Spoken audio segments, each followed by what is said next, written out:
Alhamdulillahirabbil alamin arrahmanir rahim maliki yaumiddin iyyaka na'budu wa iyyaka nasta'in ihdinas siratal mustaqim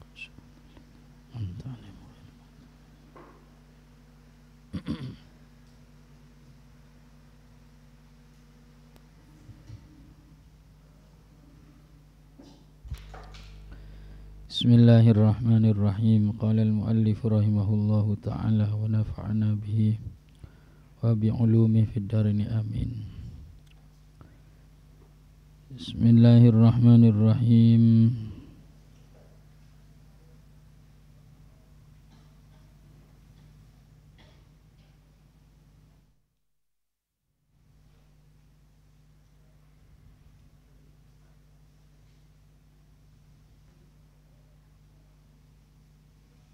Sampai mana?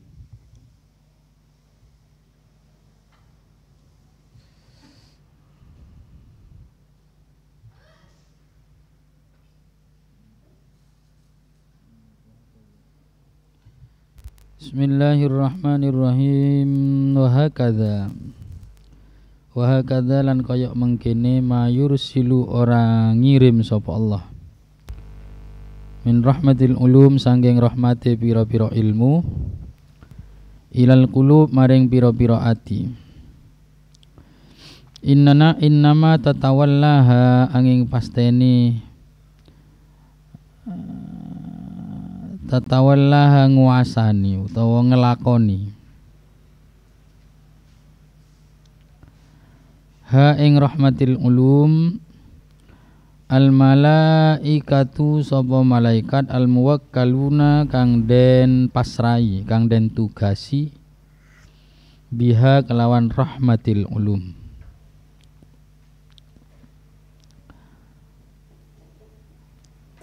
Wahum utawi malaika al muqaddasun iku pira-pira wong kang den suciake al mutahharun kang den bersihake al mubarraun kang den lepasake kang den bebasake minas sifat al madmumat saking pira-pira sifat al madmumat kang den celok. Fala yulahiduna mongko ora merhatiake sapa malaika illa thayyiban angin ing perkara kang apik.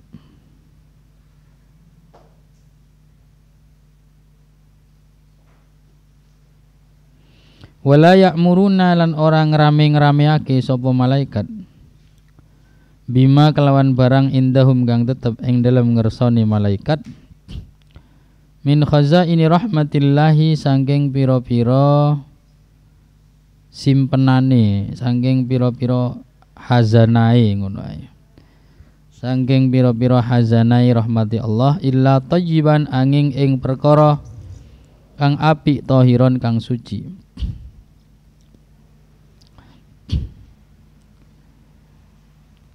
Di dalam ayat ini dinyatakan wa ma kana li basyarin ayyukallimahullahu illa wahyan aw min wara'i hijab aw yursila rasulan fayuhya bi idnihi ma yasha. Allah Subhanahu wa taala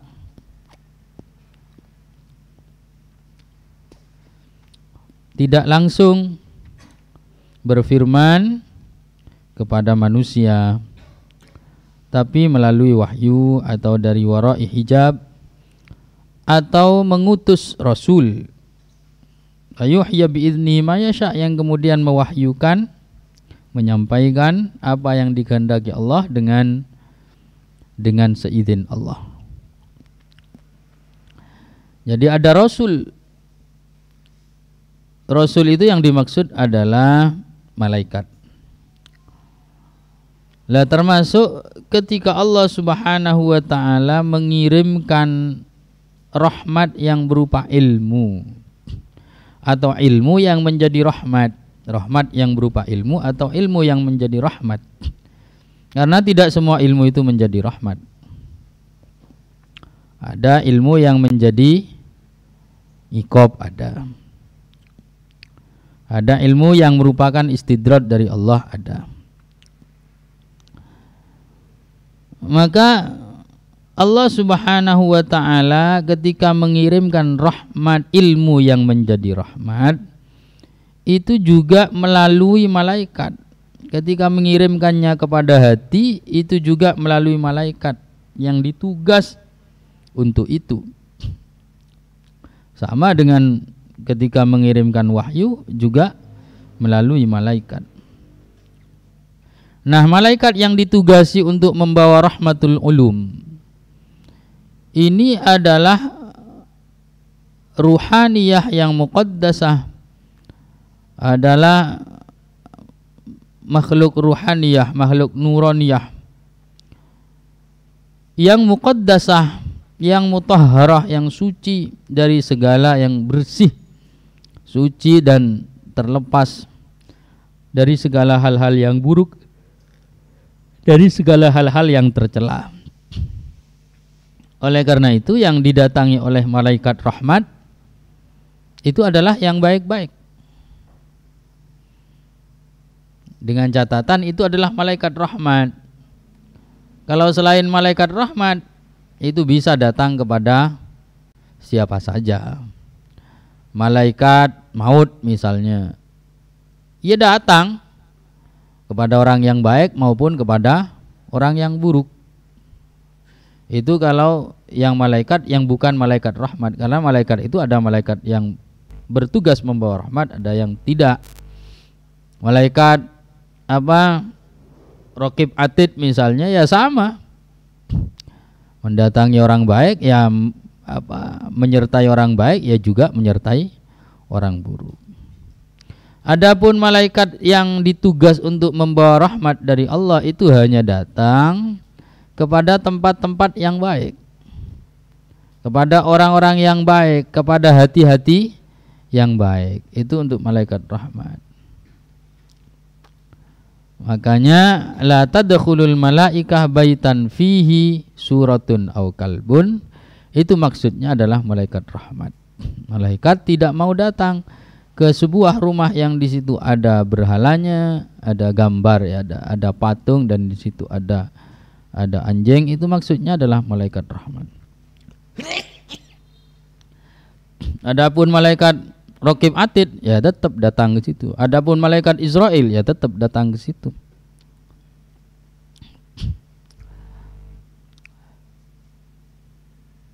Nah, ulum yang menjadi rahmat, karena tidak semua ulum itu menjadi rahmat, berarti dibawa oleh malaikat rahmat. Dan malaikat rahmat ini hanya datang kepada yang thayyib, yang tahir. Sehingga cara terbaik untuk mendapatkan rahmatul ulum itu adalah dengan tazkiyatun nafas, dengan tathhirul maudhi. Kalau katanya Imam Junaid al-Baghdadi, ya ada ilmu itu ada cara dengan cara iktisab, ada dengan cara tathhirul maudhi. Jadi membersihkan tempatnya. Kalau tempatnya sudah bersih, maka disitulah bersarang akan datang rahmatul ulum, rahmatnya ilmu. Ini ilmu yang kemudian membawa dia untuk usul kepada Allah Subhanahu wa ta'ala. Walastu aku lan ora ana sapa ingsun, aku liku ngucap sapa ingsun. Al muradu utawi kang den maksud bilafdil baiti kelawan lafat al bait, huwa ya al murad iku al qalbu, iku ati. Wa bil kalbi lan kelawan lafat kalb, huwa iku utawi kalb al ghadabu, iku murang-muring, wa sifat al matmumah lan pira-pira sifat kang den cela. Walakinni lan tetapi ni ingsun aku lu iku ngucap sapa ingsun, huwa utawi hadis tambihun iku ngilingake alaihi ing ngatasé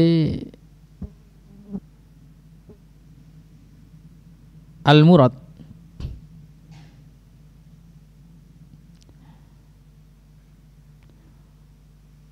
Wa farriq lan bedakno sapa sira baina ta'biriz zawahir ing dalem antarane ngungkapake pira-pira zahir ilal bawatin maring pira-pira batin wa baina tambih lan antarane ngilingake lil bawatin maring pira-pira batin min dzikriz zawahir saking nutur pira-pira zahir ma'a taqririz zawahir ing dalem sertane netepake pira-pira zahir.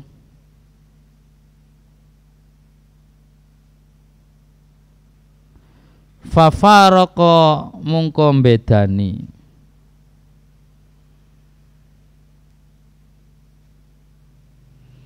apa at-tambih lil bawatin al batiniyah ing kelompok batiniyah bihadhihi daqiqah kelawan ikilah kelembutan.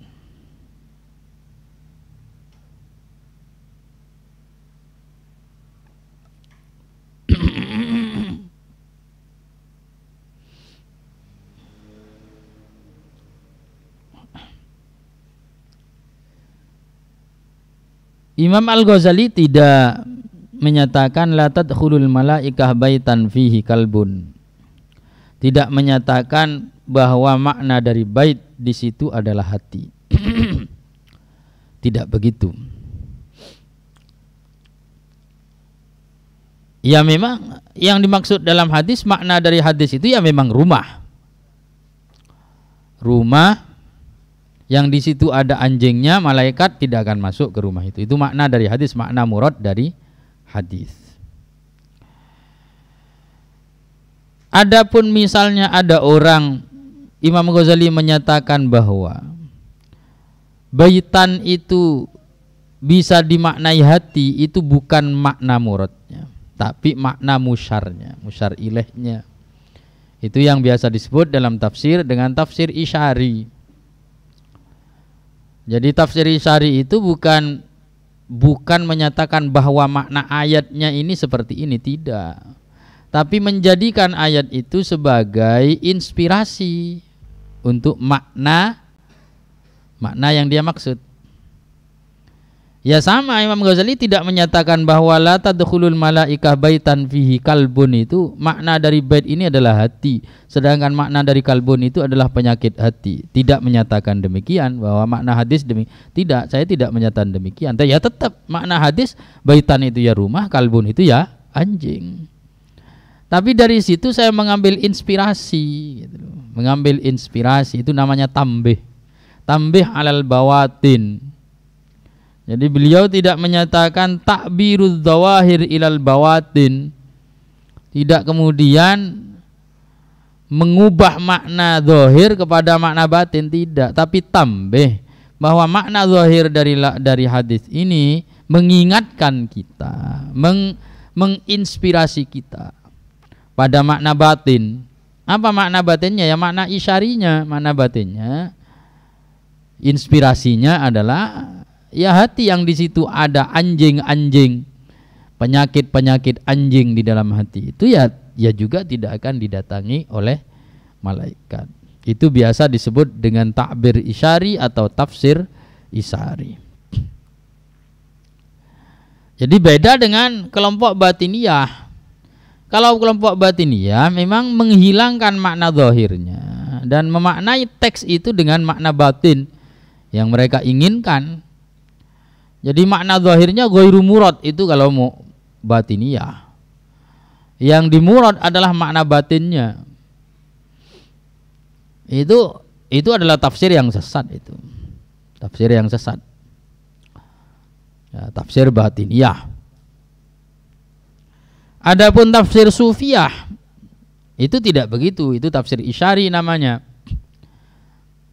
Ya tetap teks itu maknanya adalah makna zahir, tapi kita mengambil inspirasi dari teks itu untuk makna batin.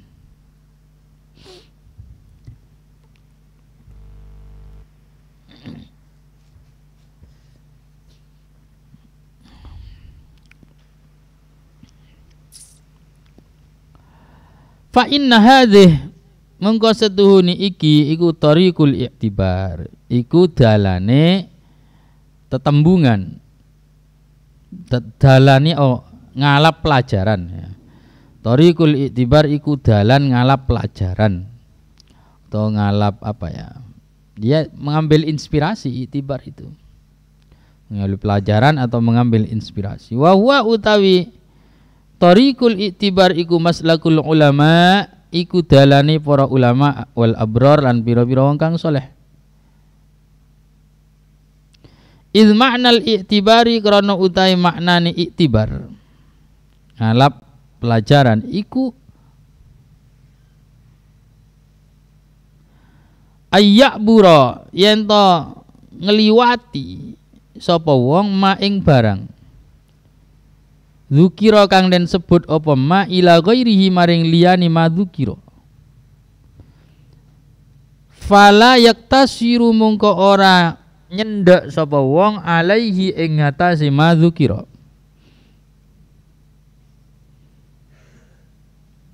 Thariqul i'tibar mengambil inspirasi itu adalah maslakul ulama wal abror. I'tibar itu maksudnya adalah dia tidak hanya dia tidak hanya memahami teks itu hanya pada konteks makna zahirnya, tapi lebih dari itu dia mengambil inspirasi dari teks itu untuk makna yang lain.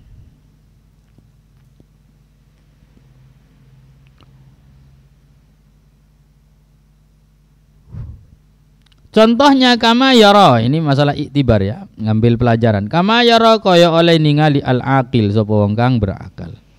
Musibatan ing musibah li ghairihi kadwe liyane aqil.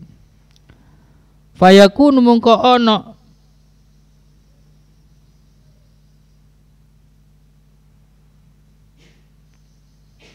fiha ing dalam musibah iku fiha ing dalam musibah lahu kadwe akil ibrat fayakunu ya ibratun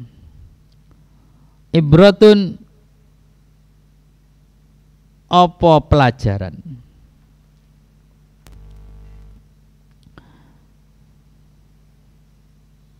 Bi ayyabura kelawan yento ngalap pelajaran atau ngelewati. Bi ayyabura kelawan yento ngelewati atau ngalap pelajaran sapa akil minha saking musibah ilan tanabbuhi maring nyadari likaunihi maring anane akil aidon kelawan maneh urdotan iku sasaran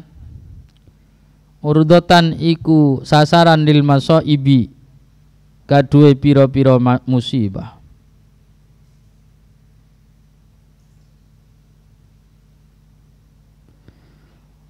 Wa qaunid dunya lan anane dunya bisadadil ingkilab iku ing dalem dep-depane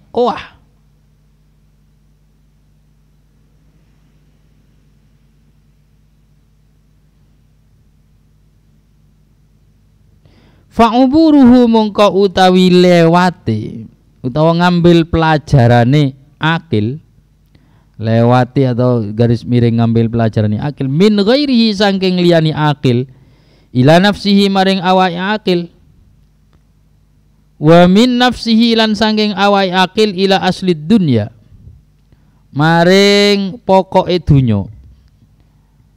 Ibratun iku pelajaran mahmudatun kang den puji. Contoh misalnya thariqul i'tibar. Contohnya misalnya ketika kita melihat ada orang terkena musibah, maka kemudian kita mengambil pelajaran dari musibah yang dialami oleh orang lain bahwa kita pun juga bisa terkena hal yang sama. Kemudian lebih dari itu, kita juga mengambil pelajaran bahwa kehidupan dunia ini terus berubah. Yang dulu kaya raya jatuh miskin, yang dulu terhormat menjadi terhina, yang dulu ada di bawah sekarang ada di atas, itu ingkilab.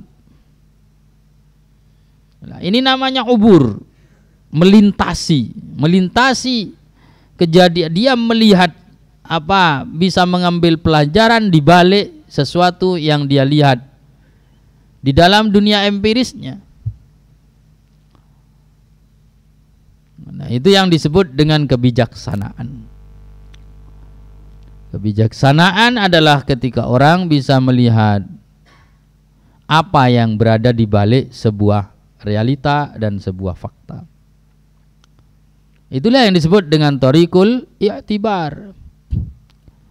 Ketika dia melihat sebuah realitas di hadapannya, dia tidak hanya terpaku kepada realitas itu, tapi dia juga memikirkan ada apa di balik realitas itu dan apa yang ada setelah realitas itu. Itu adalah kebijaksanaan. Maka orang yang bodoh itu adalah orang yang tidak bisa mengambil pelajaran kecuali dari pengalamannya sendiri. Lebih bodoh lagi jika dia tidak bisa mengambil pelajaran dari pengalamannya sendiri. Nah, orang yang bijak itu orang yang sudah bisa mengambil pelajaran dari pengalaman orang lain tanpa harus mengalami sendiri. Ada hal yang dialami oleh orang lain, dia bisa mengambil pelajaran di situ tanpa harus mengalami sendiri. Kalau orang bodoh, dia baru bisa mengambil pelajaran kalau dia mengalami sendiri. Yang lebih dari itu, orang tolol dan goblok adalah orang yang tidak bisa mengambil pelajaran hatta dari pengalamannya sendiri.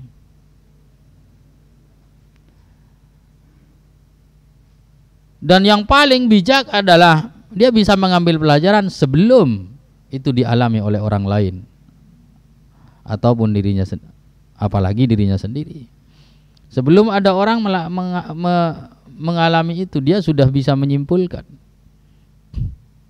Apalagi ada orang yang mengalami. Itu namanya thoriqul i'tibar.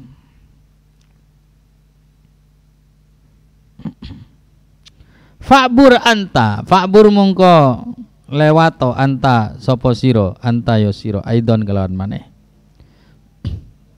Minal baiti sangking umah alladzi huwa kang utawi bait.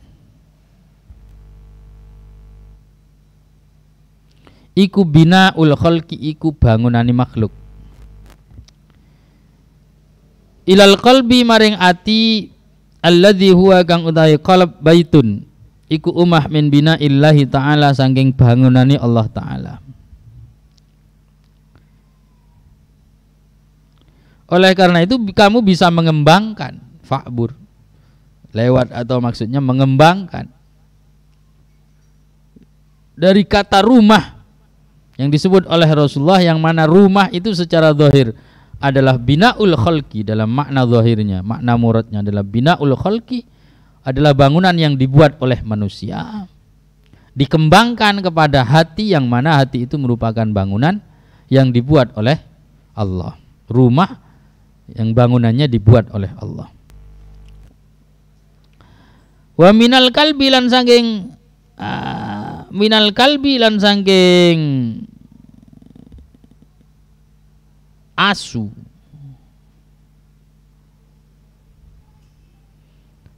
alladzi zumma kang den celo apa kalb li sifatihi krono sifate kalb, lali suratihi ora krono bentuke kalb.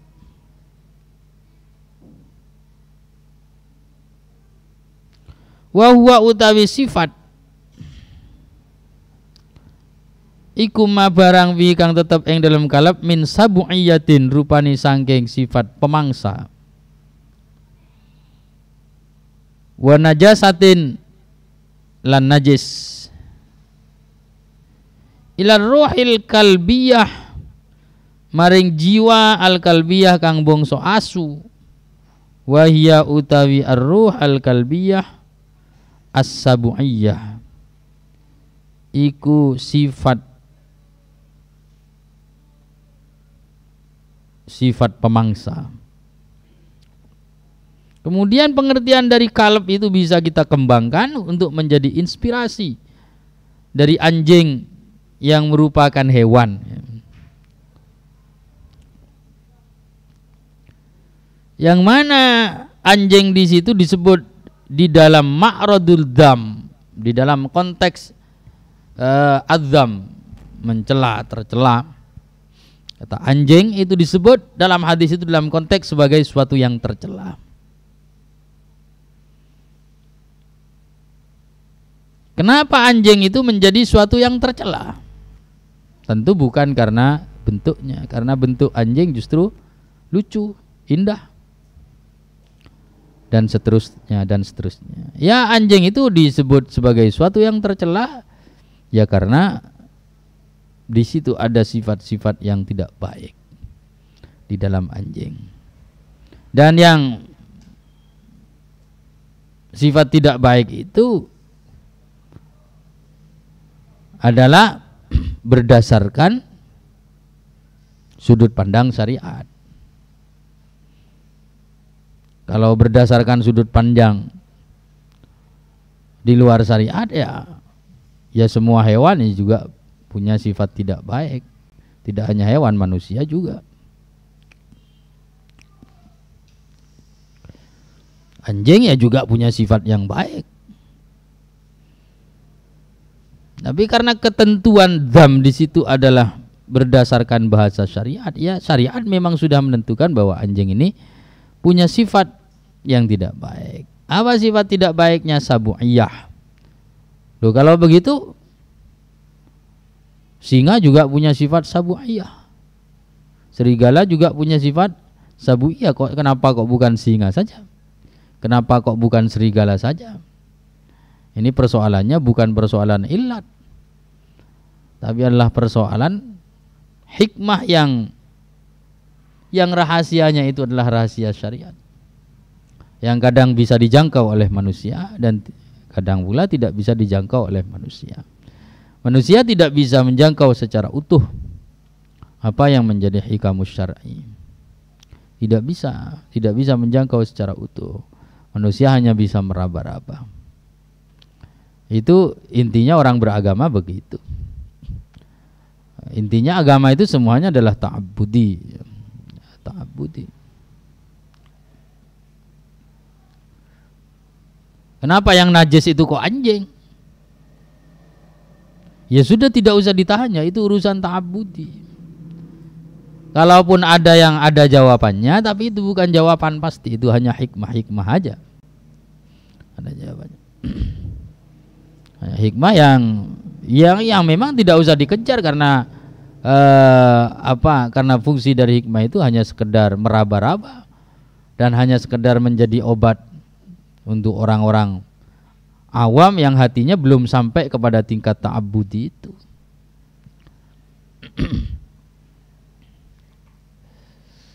Ya intinya kenapa anjing itu najis? Ya karena syariat menyatakan najis. Ya sudah, selesai. Apa hikmahnya? Apapun hikmah yang sampean sampaikan, yang bisa disampaikan, itu akan bisa dikiaskan dengan yang lain. Loh, hikmahnya karena anjing ini mengandung ini, mengandung ini, mengandung ini. Ya hewan lain juga ada yang mengandung itu. Kenapa kok tidak najis? Kan bisa begitu. Hanya hikmah itu hanya untuk memperkuat, bukan untuk dijadikan pijakan terhadap sebuah hukum. Maka dinyatakan jelas bahwa anjing itu bukan karena surahnya, tapi karena ada sifat-sifat sabu'iyah, sifat najasah. Yang mana sifat sabu'iyah dan najasah itu ya ketentuannya ya karena nas syariat ya aja.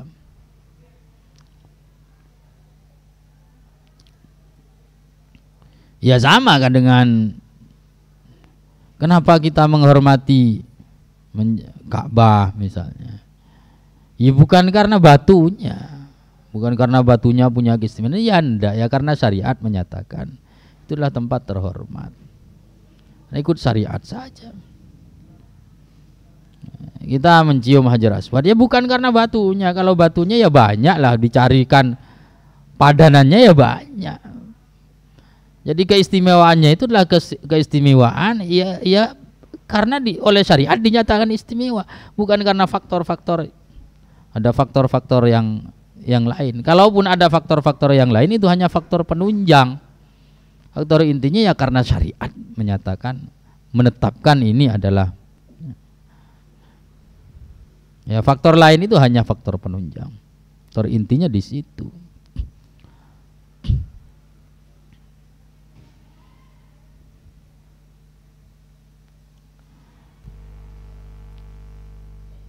Nah, kalau kalb itu zumma li sifatihi la li suratihi, menjadi tercela karena sifatnya, maka tentu seharusnya sifat yang sama. Ketika roh jiwa itu memiliki sifat kalbiah, penyakit-penyakit hati, yaitu penyakit sabu'iyah, maka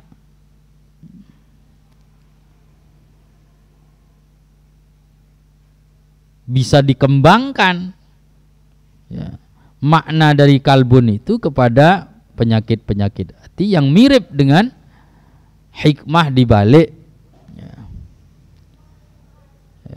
kenapa malaikat tidak suka dengan anjing.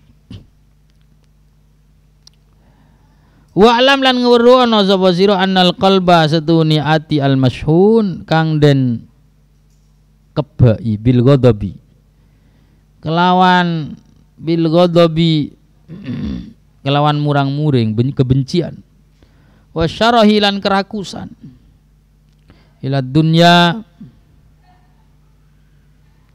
maring dunya wa takallub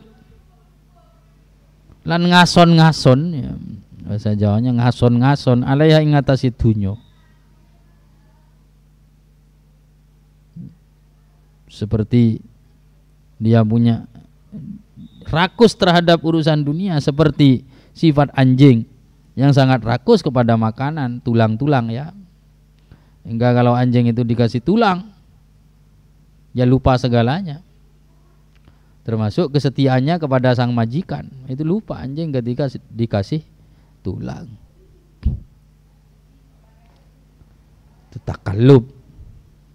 Takallub ila dunya, ketika orang berurusan dengan kepentingan duniawi, dia menjadi lupa segalanya, seperti anjing yang diberi tulang itu. Wal hirsuran lubo ala tamzik ing ngatasing robek li a'radin nas maring pira-pira kewirangane menungso. Iku kalbun iku asu fil makna ing dalem maknane. Wa qalbun lan iku ati fi surati ing dalem bentuke. Ketika qalb itu dipenuhi dengan sifat-sifat kalb, maka qalb itu hanya qalbun fi surah, hati di dalam bentuknya, tapi kalb fil makna, substansi, esensinya, intinya, isinya adalah kalb. Apa itu ghadab? Nafsu kebencian. Wasyarah dan nafsu keinginan.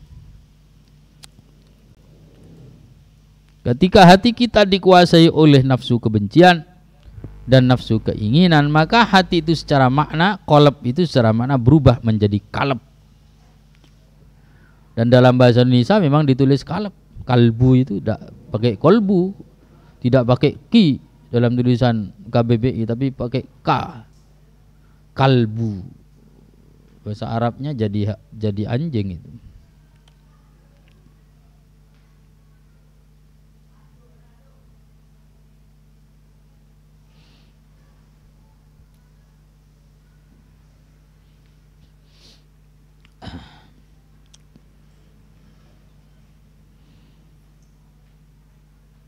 Fanurul basirah mongko utawi nur basirah,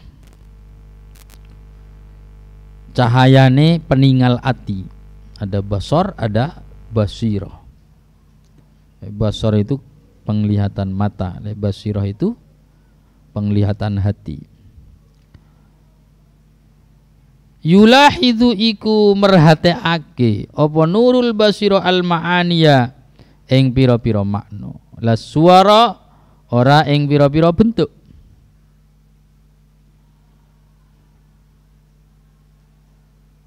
Nurul basira,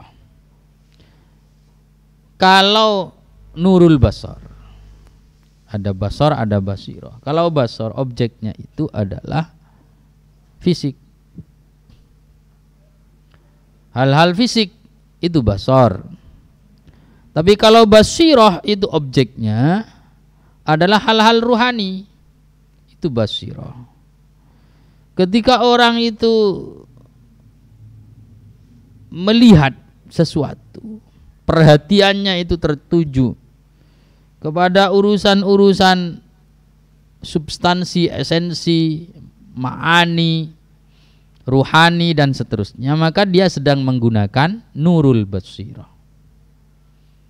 Tapi jika pandangannya itu tertuju kepada fisik, jasmani, materi dan semacamnya, maka dia sedang menggunakan nurul basar,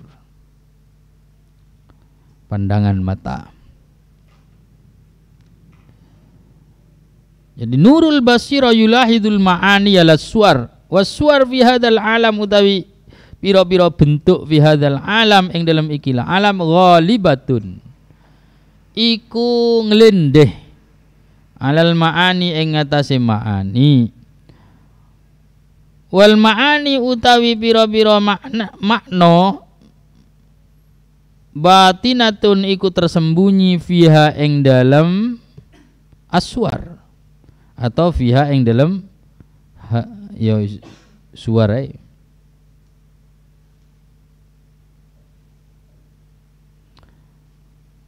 Wa fil akhirati lan ing dalam akhirat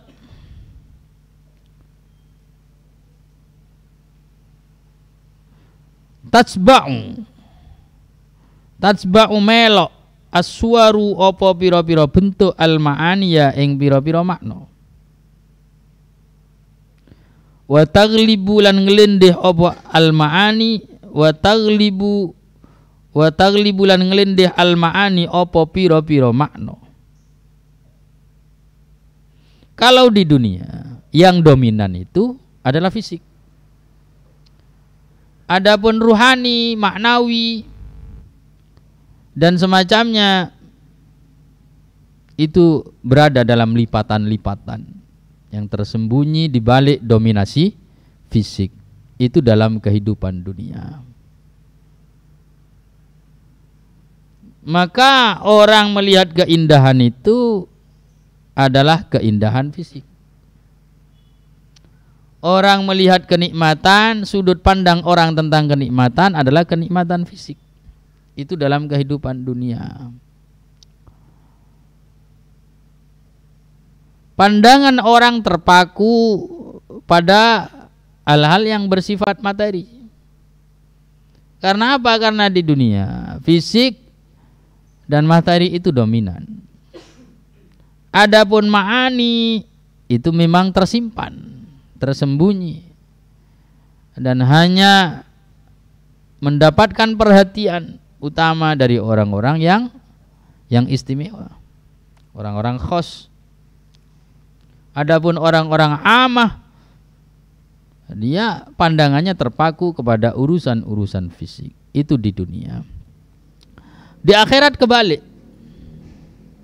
Di akhirat itu aswar tabi'atun lil ma'ani.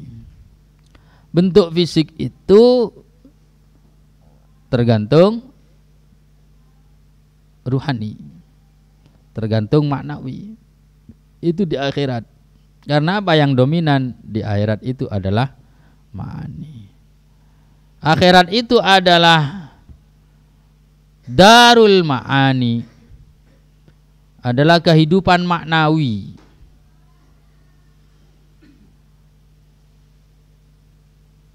Kalau di filsafat disebut dengan idea.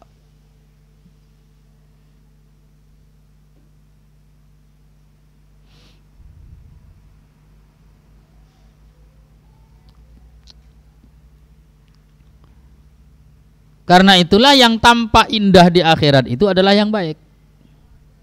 Itu di akhirat. Kalau yang tampak indah di dunia itu yang molek. Itu bedanya. Yang tampak indah di dunia itu adalah yang molek. Dan yang tampak indah di akhirat itu adalah yang baik. Karena apa? Karena beda dimensi. Dimensi dunia memang dimensi materi dan fisik yang dominan. Di akhirat tidak, murni dimensinya adalah dimensi ruhani, dimensi maknawi, alam maknawi akhirat itu. Maka aswar tatsba'ul ma'ani.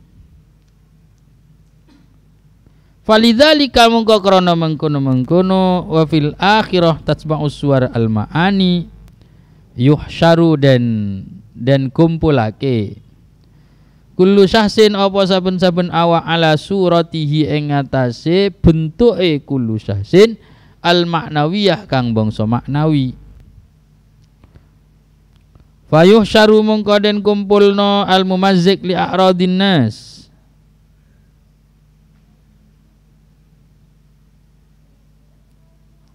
Sapa wong kang robek li a'radin nas maring pira-pira kewirangane menungso kalban dorian kalban ing asu dorian kang ganas.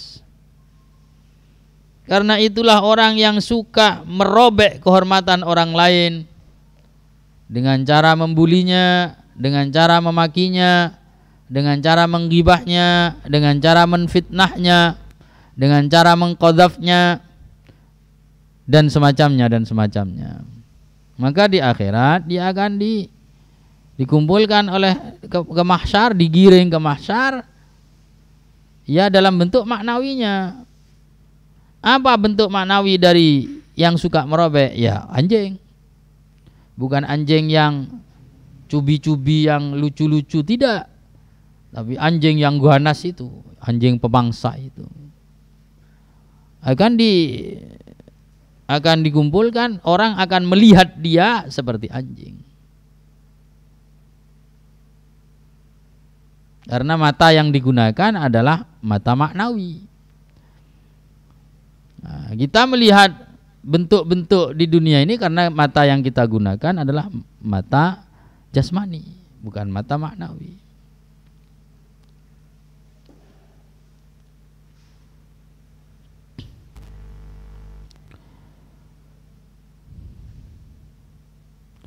Wasyarihu lan wong kang lubo ila amwalihim maring pira-pira artoninas dziban ing serigala adian kang nyerang, ya suka nyerang.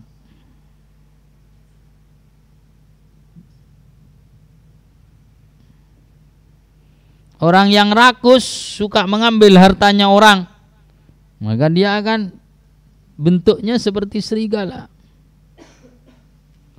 Wal mutakabbir alaihim lan wong kang apa sombong, takabbur alaihim ing atasin nas fi surati namirin ing dalam bentuk macan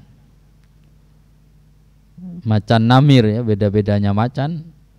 Saya tidak tahu apa bedanya namir dengan asad itu apa. Pokoknya sejenis macan lah. Wa talibur riyasah lan wong kang dolek kedudukan kepemimpinan fi surati asadin ing dalam bentuk macan. Itu di akhirat. Bentuk disesuaikan dengan moralitasnya. Waqad waradat lan teman-teman temu bidzalika kelan mengkono yuhsyaru kullu syahsin ala suratil ma'nawiyah al akhbar apa pira-pira hadis. Wa syahida lan nguatake nyakseni bi kelawan dalik al i'tibar apa ngalap pelajaran inda dzawil basair ing dalam ngersani pira-pira wong kang anduweni peningal ati wal absar lan peningal mata.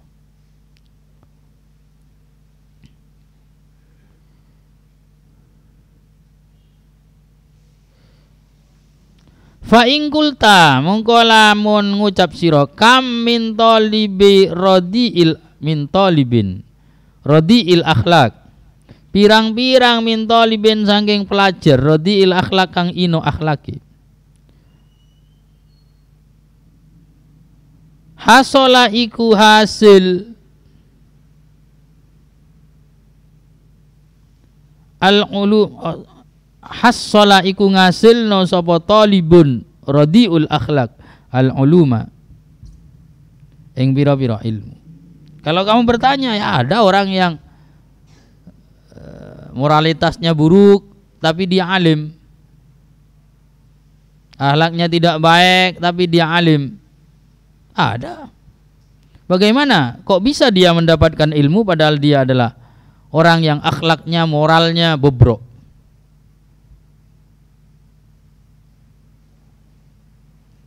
Alim tapi moralnya bobrok, kok bisa? Dia punya ilmu dengan moral yang bobrok. Apa jawabannya? Fahayhat mongko adoh banget. Ma abadahu utawi suwi-wiji abadahu atau gawok suwi-wiji abadahu iku ngedohake apa mahu ing radil akhlak anil ilmil hakiki saking ilmu kang hakiki an-nafi'i kang manfaat fil akhirah ing dalam akhirat al-jalibi kang narik lis sa'adati maring kebahagiaan.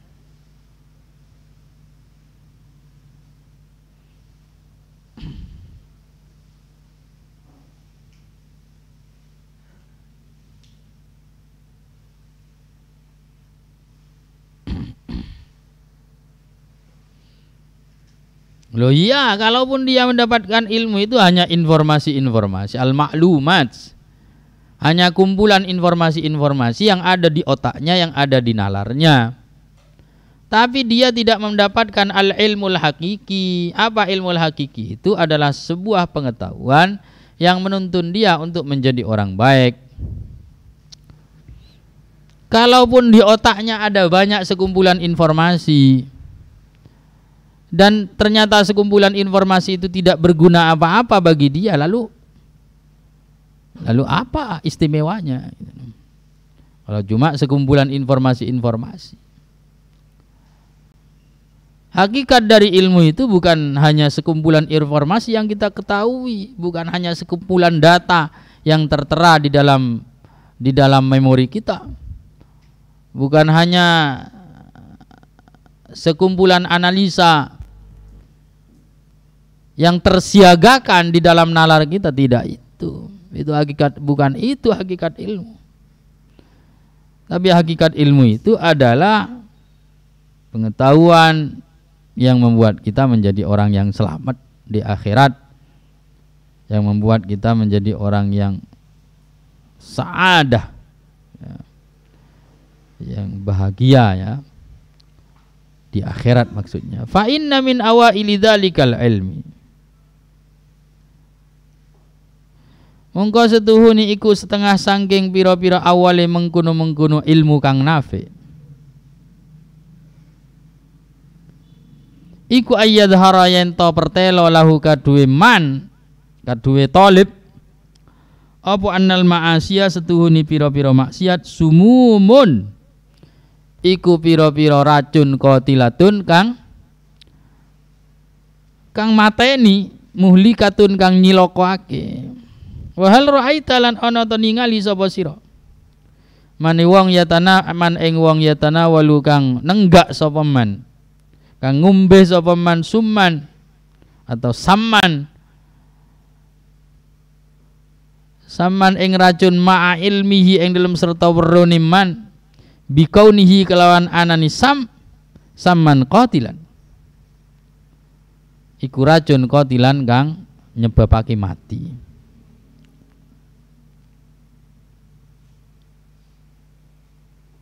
Ilmu nafi yang paling mendasar ya. Ilmu paling dasar, teori dasarnya ya gitu. Teori dasarnya ilmu manfaat. Istilahnya Al-Bidayah, teori dasarnya ilmu manfaat. Ya paling dasar. Yang paling dasar dari ilmu manfaat itu orang menyadari bahwa maksiat itu adalah racun yang mematikan. Dia tahu maksiat itu racun yang mematikan. Nah, kalau dia menyadari penuh bahwa maksiat itu racun yang mematikan, mana mungkin ada orang itu menenggak racun sementara dia tahu bahwa itu mematikan. Kecuali orang yang frustasi. Yang frustasi mau bunuh diri memang. Kalau orang itu masih memiliki harapan, dia tidak akan menenggak racun. Oleh karena itu, al-ilmu nafi' seharusnya membuahkan ini. Kalau ilmu itu tidak membuahkan kesadaran semacam ini, berarti dia sudah masih belum mendapatkan ilmu nafi' yang paling mendasar. Ilmu manfaat yang paling mendasar aja dia belum dapat. Karena itu min awaili tilkal ulum an-nafi'ah.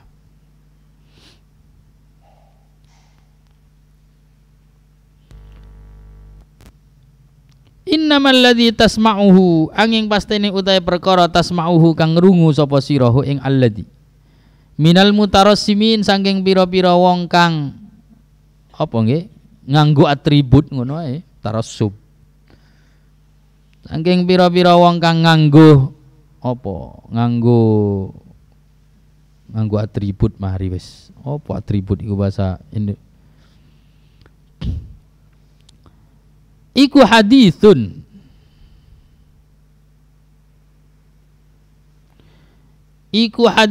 iku ucapan yulaffikunahu kang nyusun ngono talfik iku nyusun yulaffikunahu kang nyusun sapa mutarassiminhu ing hadits bi alsinatihim kelan pira-pira ilate al mutarassimin marratan ing dalam siji ambalan.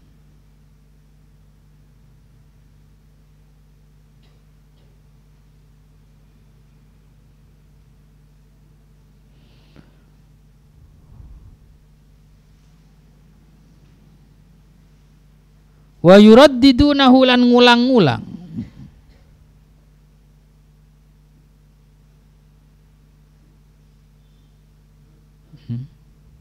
Raddada. Wa yuraddidunahu lan ngulang-ngulang.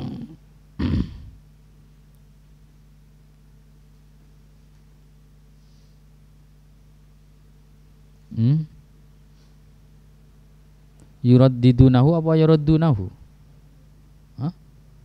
Yuraddidun dal dua ya. Wa yuraddidunahu lan ngulang-ngulang sapa mutarassiminhu ing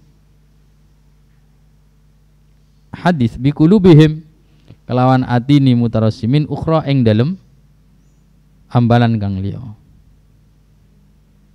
Walaisa dzalik lan ora ono dzalik apa mengkono-mengkono hadis.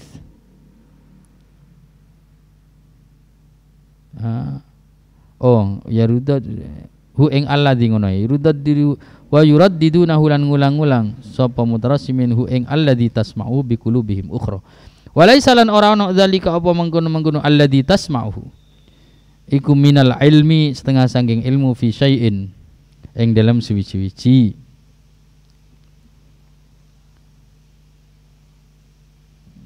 yang kamu dengar ilmu yang kamu dengar dari orang-orang yang masuk dalam kategori mutarassimin.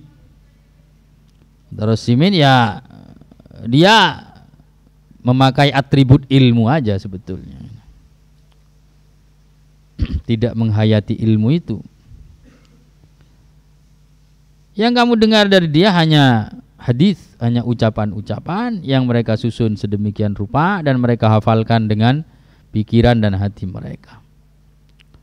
Dan itu sama sekali bukan ilmu katanya, sama sekali bukan ilmu,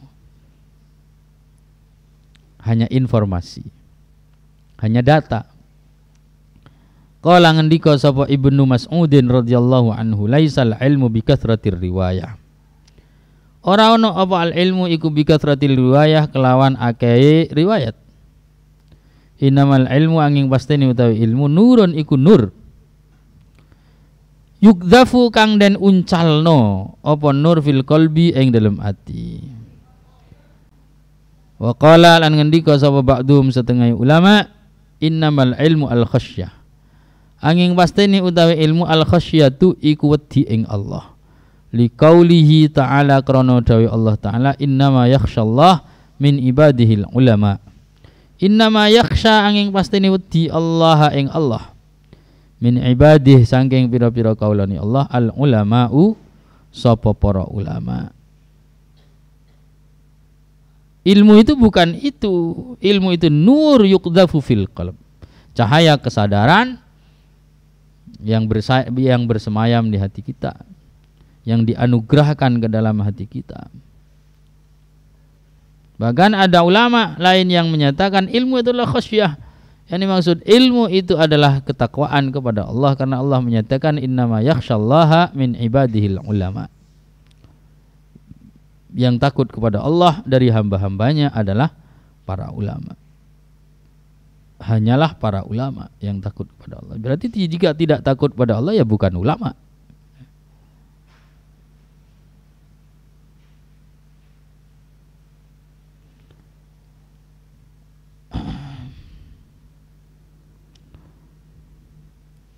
Wa ka'annahu lan koyok-koyok setuhuni ba'duhum asyara iku awi isyara sapa ba'duhum ila akhassi thamaratil ilm maring paling khususe pira-pira uwai ilmu. Walidalik lan krana mengkono innamal ilmu al khasyah atau innamal ilmu nurun yukdhafu fil qalb. Qala ngendika sapa ba'dul muhaqqiqin setengah pira-pira kang tahqiq ilmune makna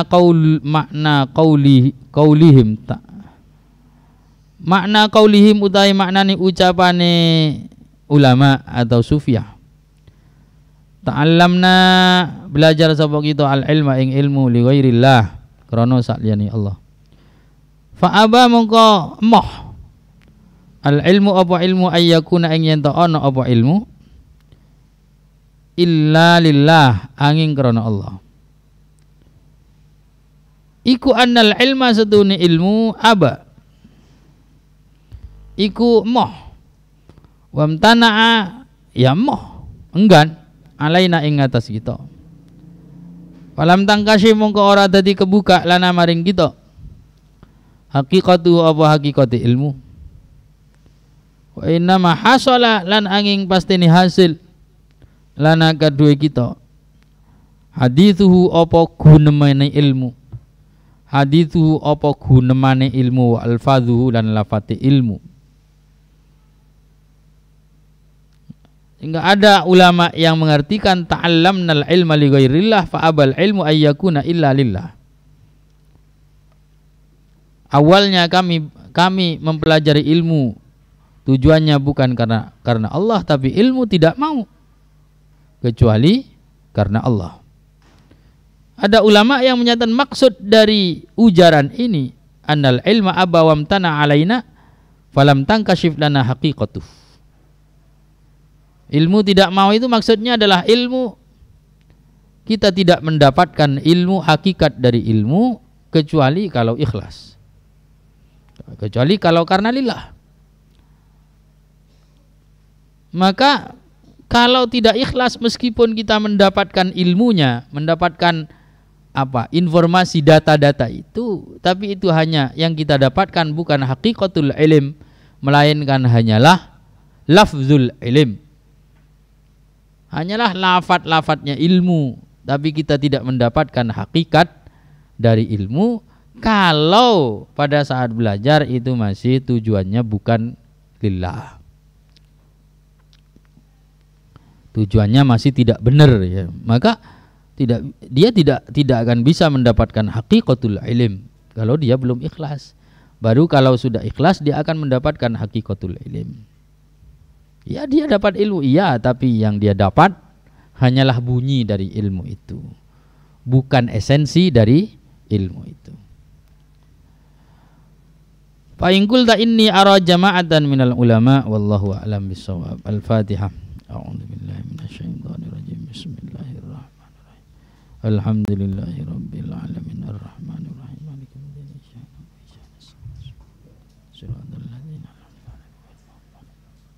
Subhanakallahumma wa bihamdika asyhadu an la ilaha illa anta astaghfiruka wa atubu ilaik.